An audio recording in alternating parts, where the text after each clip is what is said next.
মৰমৰ বন্ধু বান্ধৱীসকল, আমি জেনেৰেল নলেজৰ এটা চিৰিজ আৰম্ভ কৰিব লৈছোঁ, য'ত বিধানসভা ভাৰতৰ লগতে অসমৰ বিভিন্ন বিষয়ত চৰ্চা কৰিম। প্ৰথমে আমি ভাৰতৰ সংবিধানৰ বিষয়ে আলোচনা কৰোঁ। যিহেতু ভাৰতখন ব্ৰিটিছ চৰকাৰৰ অধীনত আছিল, গতিকে ভাৰতৰ সংবিধান নিৰ্মাণৰ বাবে অনুমোদন ব্ৰিটিছ চৰকাৰৰ পৰাই জনাব লাগিব। ব্ৰিটিছ চৰকাৰৰ পৰা প্ৰথম অনুমোদন বা প্ৰস্তাৱনা জনাইছিল বা প্ৰস্তাৱনা কৰিছিল 1942 চনত। সেই প্ৰথম অনুমোদনটোক আমি ক্ৰিপছ মিছন হিচাপে জনাজাত। ক্ৰিপছ মিছন এইকাৰণেই কয় যে যাৰ যোগেদি ভাৰত সংবিধানৰ নিৰ্মাণৰ প্ৰস্তাৱনা হৈছিল, তেওঁৰ নাম আছিল ষ্টেফৰ্ড ক্ৰিপছ। এই ক্ৰিপছ মিছনটো ভাৰতৰ স্থানীয় ৰাজনৈতিক দলে আঁকোৱালি লোৱা নাছিল বা প্ৰস্তাৱনাত মনা নাছিল। এইকাৰণে মনা নাছিল যে এই প্ৰস্তাৱনাত ভাৰতৰ কেন্দ্ৰত এখন শক্তিশালী চৰকাৰ নিৰ্মাণৰ ক্ষেত্ৰত বহু আশা আছিল। আৰু এই সংবিধানখনত যিখন প্ৰস্তাৱনা আছিল, প্ৰস্তাৱনাৰ যোগেদি যিখন সংবিধান নিৰ্মাণ কৰিব, সেই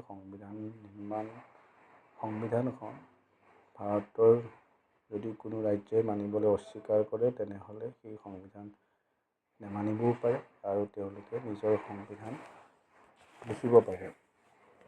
ইয়াৰ যোগেদি এইটোকে কোৱা হয় যে কেন্দ্ৰত কোনো ধৰণৰ এখন শক্তিশালী সংবিধান নাথাকিব বা চৰকাৰ নাথাকিব। এই প্ৰস্তাৱনা মুছলিম লীগে এইকাৰণে মনা নাছিল যে এই সংবিধানত কোনো ধৰণৰ সুকীয়া ৰাষ্ট্ৰ নেই। ব্ৰিটিছ চৰকাৰৰ দ্বাৰা প্ৰস্তাৱনা আৰু এটা কাৰণে দিছিল যে সেই সময়ত দ্বিতীয় বিশ্বযুদ্ধ হৈছিল আৰু দ্বিতীয় বিশ্বযুদ্ধত ভাৰতৰ সমৰ্থন পাবৰ কাৰণে ব্ৰিটিছ চৰকাৰে এইটো এটা কৌশল অৱলম্বন কৰিছিল, যাৰ যোগেদি ভাৰতৰ ওপৰত ব্ৰিটিছ চৰকাৰে সম্পূৰ্ণৰূপে কণ্ট্ৰলো কৰি থাকিব আৰু ভাৰতৰ মানুহবিলাকৰ ওচৰত এখন সংবিধানো থাকিব, যিখন সংবিধানৰ সম্পূৰ্ণৰূপে ব্ৰিটিছ চৰকাৰৰ অধীনত থাকিব। গতিকে সম্পূৰ্ণ স্বাধীনতা নাছিল। সেইকাৰণে ভাৰতৰ যিবিলাক ৰাজনৈতিক নেতা আছিল, এই নেতাবিলাকে এই প্ৰস্তাৱনা মানি লোৱা নাছিল। দ্বিতীয়তে আলোচনা কৰোঁ আমি কেবিনেট মিছন। কেবিনেট মিছন আহিছিল 1946 চনত, 1946 চনত। এই মিছনটো বা এই কেবিনেট মিছন আমাৰ ৰাজনৈতিক নেতাসকলে মানি লৈছিল।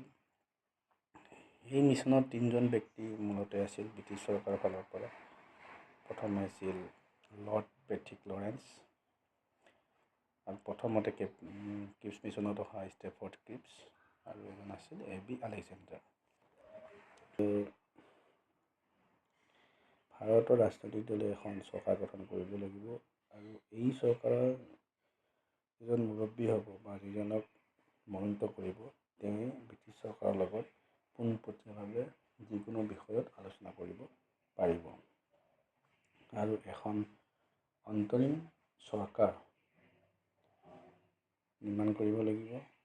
আৰু যি চৰকাৰে সংবিধান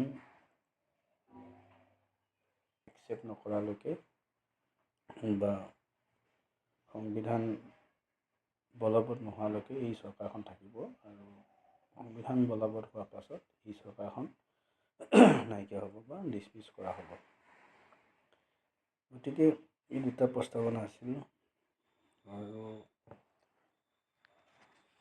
এই প্ৰস্তাৱনাটো সম্পূৰ্ণৰূপে মানি লৈছিল ভাৰতৰ ৰাজনৈতিক নেতাসকলে। গতিকে প্ৰথম সংবিধান সভা, এই প্ৰস্তাৱনাৰ অধীনতে প্ৰথম সংবিধান সভা আৰম্ভ হৈছিল 9 ডিচেম্বৰ 1946 আৰু এই সংবিধান সভাৰ মূল সদস্য আছিল 387 জন, কিন্তু 387 সম্পূৰ্ণৰূপে প্ৰথম সংবিধান সভাত উপস্থিত নাছিল। ইয়াৰে যিটো ৰজাৰ অধীনত থকা ৰাজ্যৰ মনোনীত প্ৰাৰ্থীবিলাক আৰু মুছলিম লীগৰ প্ৰাৰ্থীবিলাক এই সংবিধানত অংশগ্ৰহণ কৰা নাছিল। আৰু এই প্ৰথম সংবিধান সভাৰ অধ্যক্ষতা কৰিছিল ডক্টৰ সচিদানন্দ সিনহাই। কিন্তু এই সংবিধান সভা সফল হোৱা নাছিল।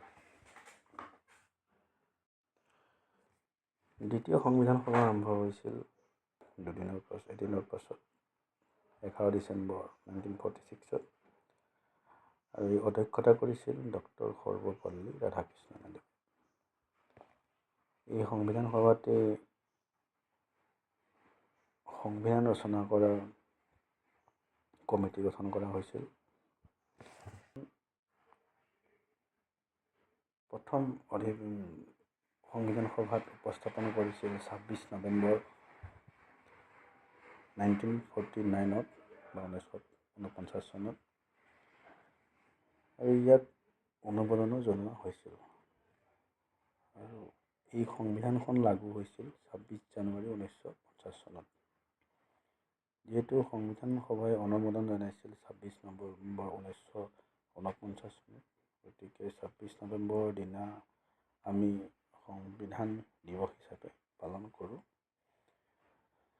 প্ৰথম সংবিধানখনত মুঠ আৰ্টিকল আছিল 395, 22টা পাৰ্ট আছিল আৰু 8টা চিডিউল আছিল। বৰ্তমান যিখন সংবিধানখন আছে, আমাৰ যিখন সংবিধান বৰ্তমান চলি আছে, তাত 465 আৰ্টিকল, 125 পাৰ্ট আৰু 12টা চিডিউল আছে। এই আছিল সংবিধান সভা আৰু সংবিধানৰ বিষয়ে কিছু জানিবলগীয়া কথা। আজিলৈ ইমানতে এৰিলোঁ, আৰু নেক্সট ভিডিঅ'টোৰ বাবে ছাবস্ক্ৰাইব কৰি ল'বা, আৰু নেক্সট ভিডিঅ'টো অতি সোনকালে দিয়া হ'ব। ধন্যবাদ।